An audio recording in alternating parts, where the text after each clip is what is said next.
pregação pela palavra de Cristo. Amados ouvintes, hoje quero trazer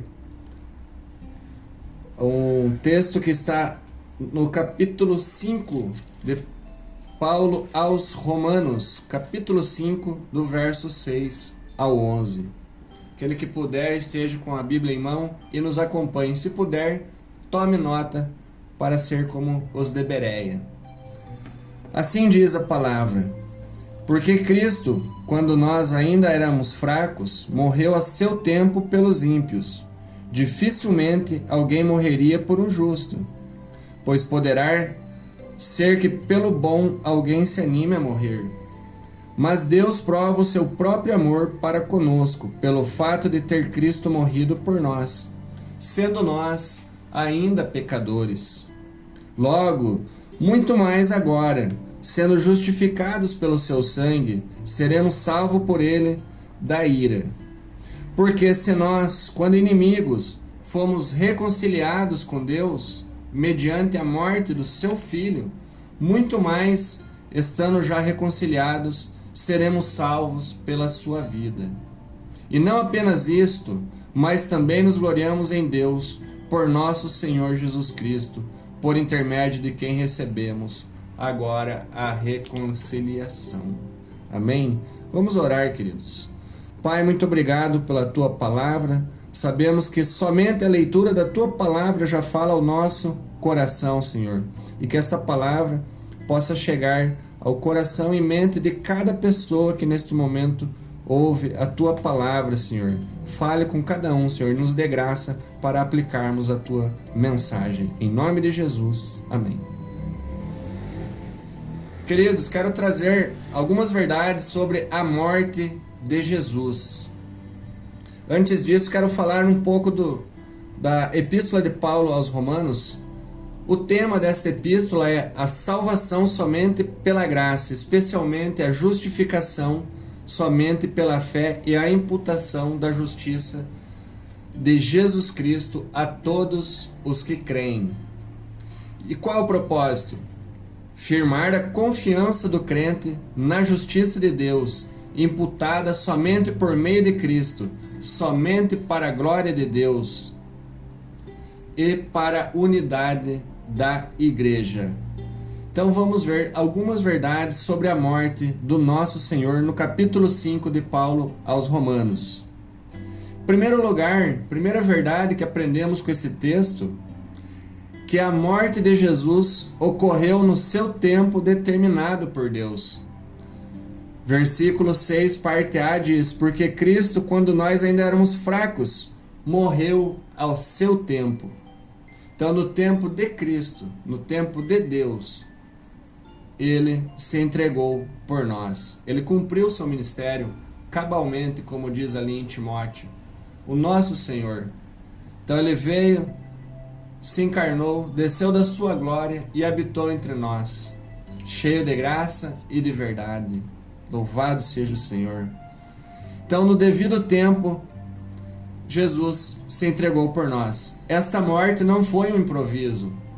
Não, esta morte não pegou o Senhor e Salvador de surpresa. Deus já tinha determinado esta morte. Por quê? Porque sua onisciência, Deus é onisciente. Então, Deus já tinha providenciado esta morte. Por quê? Porque ele sabia da queda de Adão.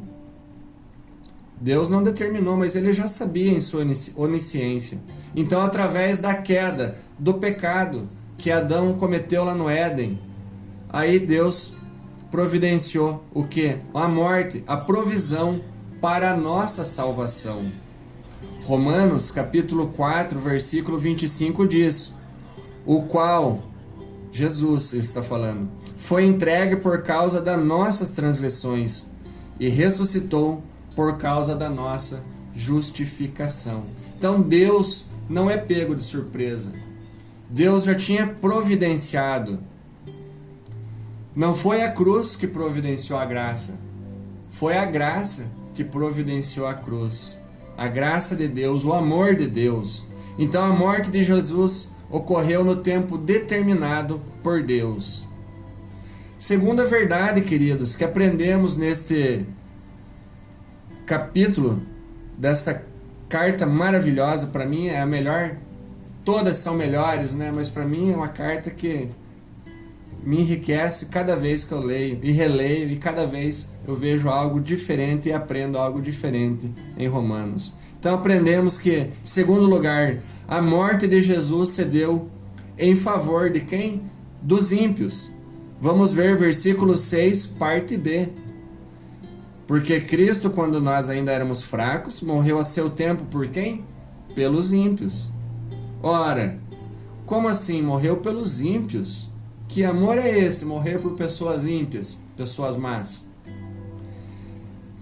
Queridos, embora alguns grupos de irmãos dizem que Jesus morreu por algum grupo específico de pessoas, ou eleitos, ou predestinados, e são nossos irmãos, embora pensamos diferentemente na área da soteriologia, né, Dirceu?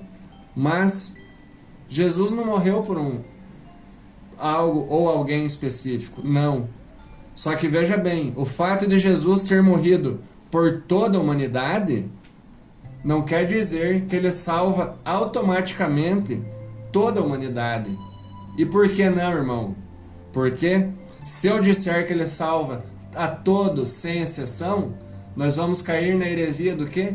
Do universalismo. Então ele morreu por todos, para que todos os que nele creiam não pereçam, mas tenham a vida eterna. E também não é por alguns específicos, mas somente por aqueles que creem em seu nome. Então ele não escolhe esse ou aquele para mandar para o inferno. Quem vai para o inferno é o demônio. Fala lá em Mateus, né?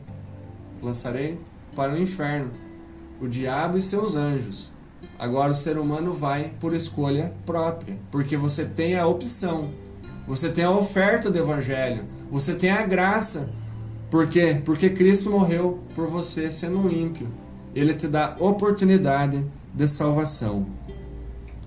Deus não salva somente aqueles que creem. Romanos 3:22 diz: a salvação dos eleitos se deu pelo quê? Pela presciência de Deus, pela graça, mediante a fé.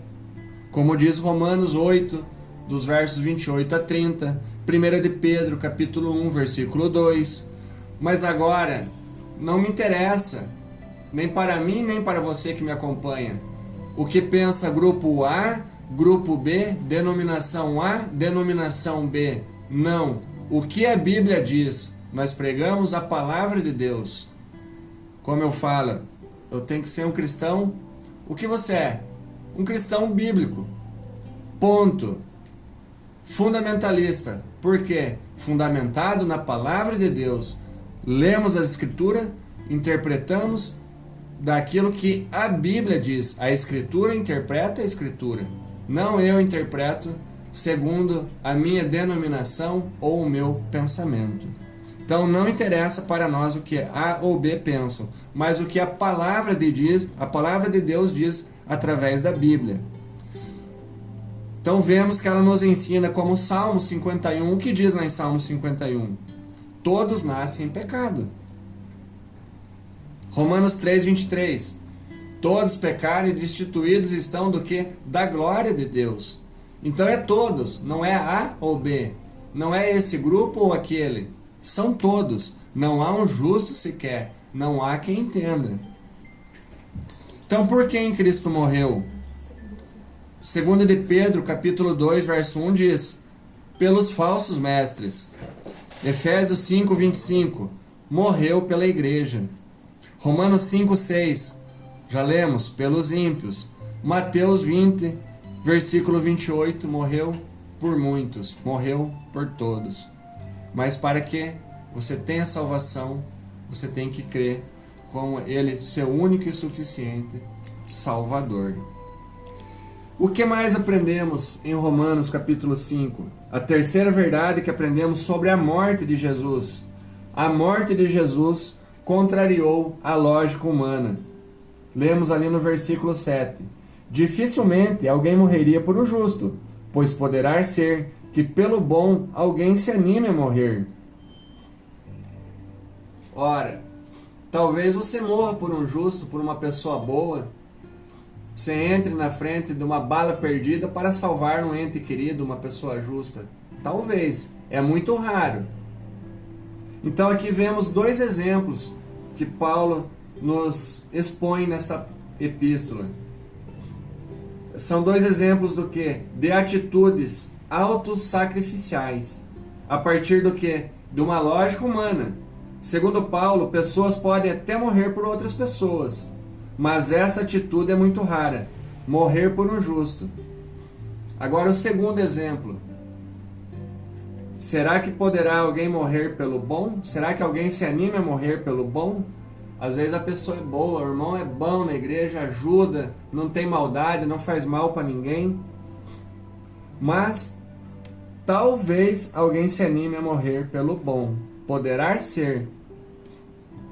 Mas agora, de acordo com a lógica divina. Então Paulo dá dois exemplos sobre a lógica humana. Agora temos o que? A lógica divina. Cristo morreu pelos ímpios, por pecadores, como eu e como você que me acompanha nesta noite. Eu e você, pecadores, que merecíamos a condenação, pessoas desgraçadas, que aquele que está sem a graça de Deus são pessoas desgraçadas, necessitando da graça de Cristo. Agora, se você já é um salvo, mediante a graça, mediante a fé, então você recebeu a graça. Mas também Cristo morreu por você, pecador. Para alguns, isto não faz o menor sentido. Ora, irmão, morrer por um justo, morrer por um bom, mas agora morrer por pecadores, por ímpios. Sim, esta é a lógica divina. A morte do Senhor Jesus contrariou toda a lógica humana e contraria até hoje. Os que negam, os incrédulos, ficam pensando, como assim um homem morrer por pessoas ruins? Quero dizer para você, querido, que fui eu e foi você que coloquemos aquela coroa de espinho no Senhor Jesus. Fomos nós que enfiamos aquela lança no seu tórax. Fomos nós que cravamos a cruz, cravamos ele na cruz, seus punhos, seus pés, e mesmo assim, ele morreu por nós. Fomos nós que ofendemos a ele, e ainda assim ele orou por todos e disse, Pai, perdoa, por não sabem o que fazem, por eles não saber o que fazem. Imagine, vai totalmente ao contrário da lógica humana. Mas essa é a verdade que aprendemos aqui. A morte de Jesus contraria a lógica humana. Quarto exemplo que aprendemos aqui. A morte de Jesus foi uma demonstração do amor de Deus por nós. Versículo 8. Mas Deus prova seu amor para conosco pelo fato de ter Cristo morrido por nós. Veja bem, sendo nós ainda pecadores. Tem amor maior do que esse? Morrer por um pecador? Então, o Senhor demonstrou todo o seu amor. Deus amou o mundo de tal maneira que deu seu Filho unigênito por todos. Então ele demonstra, dando quem? O seu Filho. Ele se desce da glória, se faz carne e vem e concretiza o seu amor, apesar de nós sermos pecadores. Isso é amor. Como diz um hino do saudoso Luiz de Carvalho, se isto não for amor. Então, a morte de Jesus foi uma demonstração de amor. Em quinto lugar, a verdade que aprendemos aqui, a morte de Jesus, ela possibilitou a nossa justificação diante de quem? Diante de Deus. Versículo 9. Logo, muito mais agora, sendo justificados pelo seu sangue, seremos salvos do quê? Da ira. Justificados pelo quê? Seu sangue. Não pela obra, não pela igreja, não por aquilo que fazemos, mas pelo seu sangue. Não é a fé, mas é mediante a fé, mediante a graça, pela graça e pelo sangue derramado. Então, queridos, agora uma pergunta que eu quero fazer para vocês. A maneira como eu e você a maneira como nós lidarmos com a morte de Jesus, isto irá definir o nosso destino eterno. Assim como o nosso irmão Arion, que faleceu ontem, ele já tinha definido o seu destino eterno, porque ele confiou em Jesus como seu único e suficiente Salvador. Agora a pergunta não é para ele, a pergunta é para mim e para você esta noite. Estou aqui para fazer você pensar. Então, a maneira como você lidar com a morte de Cristo, isto irá definir o seu destino eterno. Quer para o bem, quer para o mal.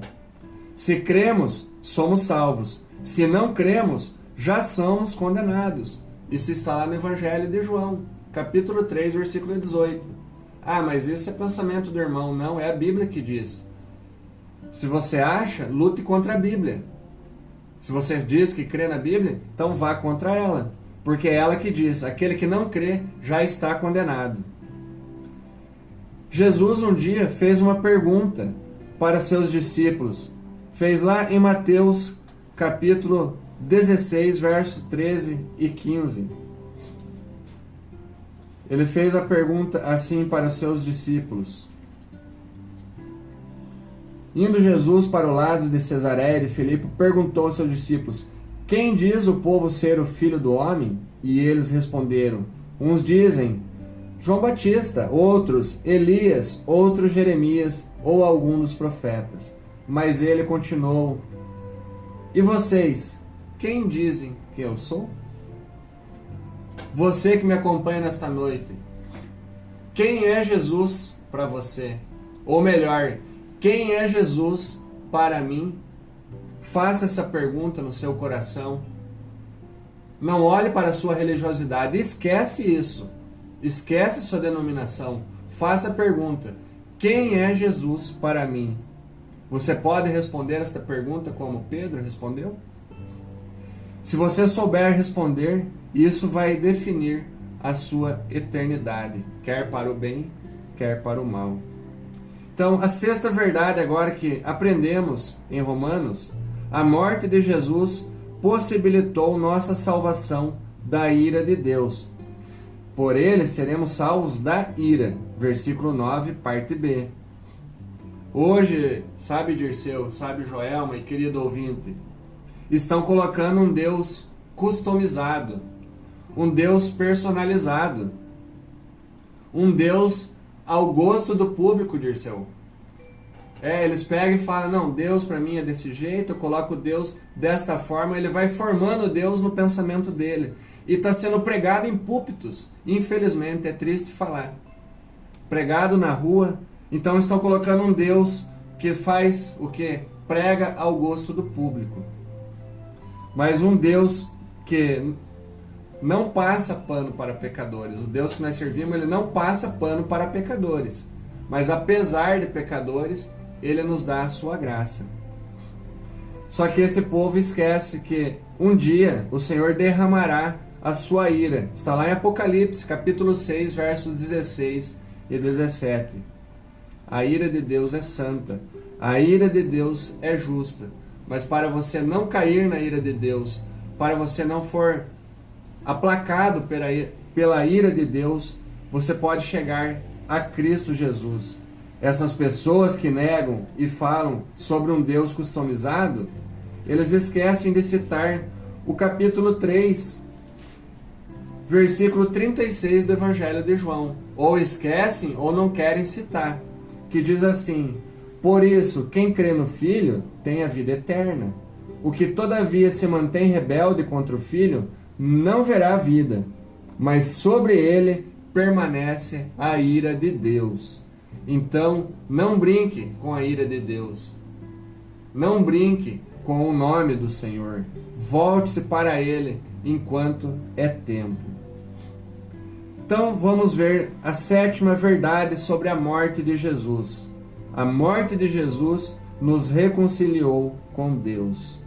Porque se nós, quando ainda éramos inimigos, fomos reconciliados com Deus mediante a morte do seu Filho, muito mais estando já reconciliados, seremos salvos pela sua vida.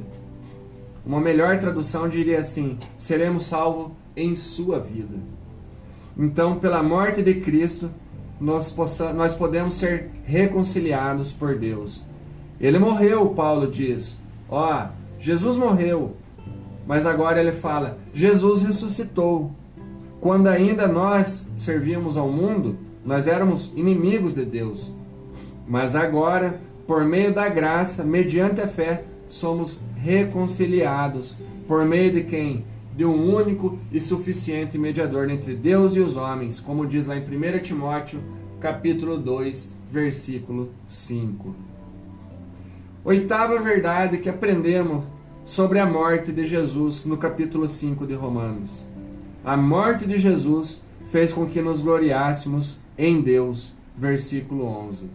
E não apenas isto, mas também nos gloriamos em Deus por nosso Senhor Jesus Cristo, por intermédio de quem recebemos agora a reconciliação. Então, agora podemos o que dizer? Estamos salvos. Podemos nos gabar pela salvação. Temos orgulho da nossa salvação. Mas não é mérito nosso. Não se anime. É a obra consumada na cruz do Calvário. Mas nós podemos nos gloriar em Deus por meio de Cristo. Porque agora éramos inimigos de Deus. Agora somos amigos de Deus. Somos reconciliados através de Cristo Jesus. E pelo Espírito Santo que habita em nós. Queridos, podemos ver que a salvação, quando cremos em Cristo, ela nos salva da condenação do pecado, que é no passado. Depois, agora, no presente, somos salvos do poder do pecado. E no futuro, um dia seremos salvos da presença do pecado. Então, a salvação da condenação vem por meio do quê? Da justificação. Salvo do poder do pecado pela santificação. E um dia pela glorificação. Seremos transformados e estaremos para sempre com o Senhor em glória. Que Deus abençoe, que você possa estar se reconciliando com o nosso Deus. Vendo que a morte de Jesus nos possibilitou muitas coisas. Ele morreu ao seu tempo, ele morreu pelos ímpios. Ela contraria a lógica humana.